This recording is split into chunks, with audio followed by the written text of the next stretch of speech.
He's having a good time with Chucky, man. God damn, man. I woke up early this morning, like uncontrollably early, like 1 or 2 o'clock, and I couldn't get back to sleep. So I threw on Chucky, and man, I had such a good time watching it. It is such a good show. It's so much fun. Wow. In this current episode, basically Jake has sent Chucky to kill. I can't think of the girl's name, but he sent them on a mission to kill her, and he ended up killing someone unrelated and burning the house down. And so now Jake is kind of like in the middle of having second thoughts. He actually ends up working with the girl to try and stop Chucky, and he finally calls her out for being a bitch because she's got this like attitude like she's the victim. Like if he was having a hard time, he should have just told her, like she would have backed off or something. And he's like, no, like I wanted to kill you because you're a terrible person and you deserve it. You know, they kind of work it out, and they're all basically, they're teaming up. The podcaster has kind of been researching Charles Lee Ray, and he independently figured out that he was in the doll. And so now those three are working together to try and stop Chucky, who just killed a policeman in the hospital. It is so good. So much fun. And great. I can't wait to see your guys' review video of the second episode. This is it. Like, we're doing a weekly Chucky recap, Joe. And whoever decides to watch it, I know I've been watching it. And, but dude, Joe, man, how about that, like, backstory with, like, showing Chucky as a little kid before he was a full-on serial killer? You know, for the most part, I'm not into that, but I think it works. Like, we did get a name drop in the current episode of, so we see how he met his partner in crime, his getaway driver. Okay. They were in the same boys' home together. And so it's interesting. I mean, for what it is, like, I only saw until he killed his own mom, and I thought that was brilliant.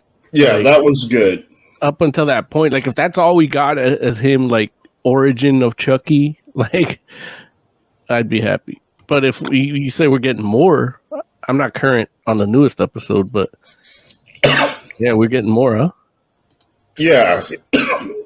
Basically, you know, after his parents were dead, he ended up in a boys' home, and so he continues his being a little psycho during that time. It's not that I dislike it.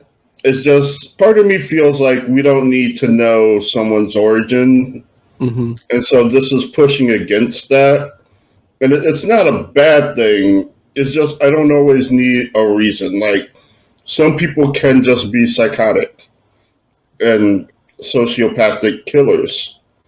But I feel for what it is, it's not done poorly, and it is actually kind of interesting. It's not even like a B plot. It's really just a little vignettes peppered throughout each episode. At least the first time. Yeah.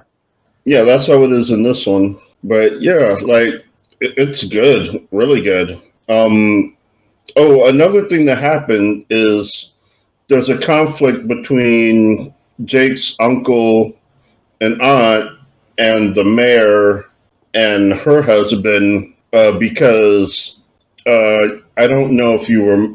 I think it was the episode you saw where the daughter dresses up like Jake's dad. Yeah. For Halloween, like, dresses up as him being electrocuted. Well, the teacher saw that video and invited both sets of parents.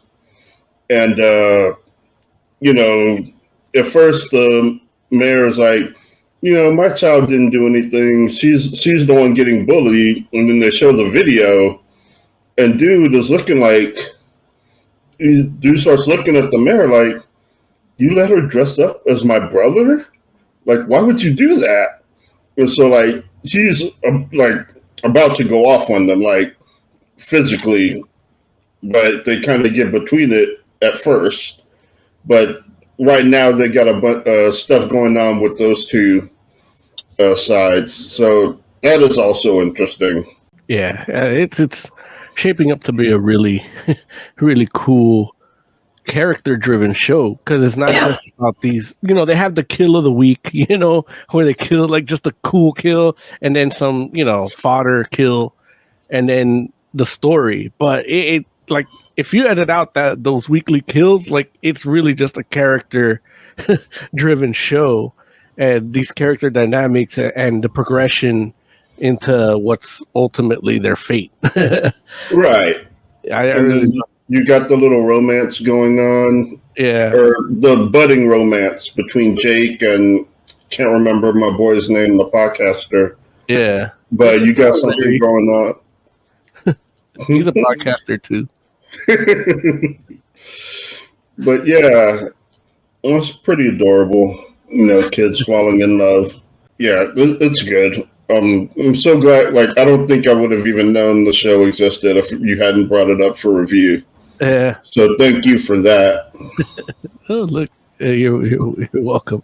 I was forced to watch it at Universal Studios on the Terror Track. Fantastic form, changing lives yet again. Enriching lives. Enriching lives.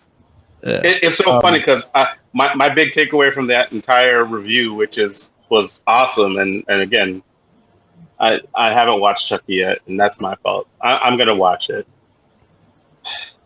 but you don't have to. No, I'm going to anyway. I'm still going to. However, my big takeaway was that Jay is the opposite of Oz, where Oz enjoys thoroughly seeing the origin of every little thing. Jay's like, everything doesn't need a backstory. So Jay's the nigga Oz. Whoa, hey, man, watch yourself. Listen, need you to improve your diction on that, you son of a bitch. What are you saying? What'd you call him? Don't get smacked up. Watch out. Like, you better ask permission to come to LA, you son of a bitch. San Diego. I don't know what he said. That might be the title of this episode, nigga. No, it better not be, goddamn. Listen, everyone getting slapped. I need all three of you to line up. I'm gonna slap myself at the end. Slap myself for letting it happen. How did I let this happen?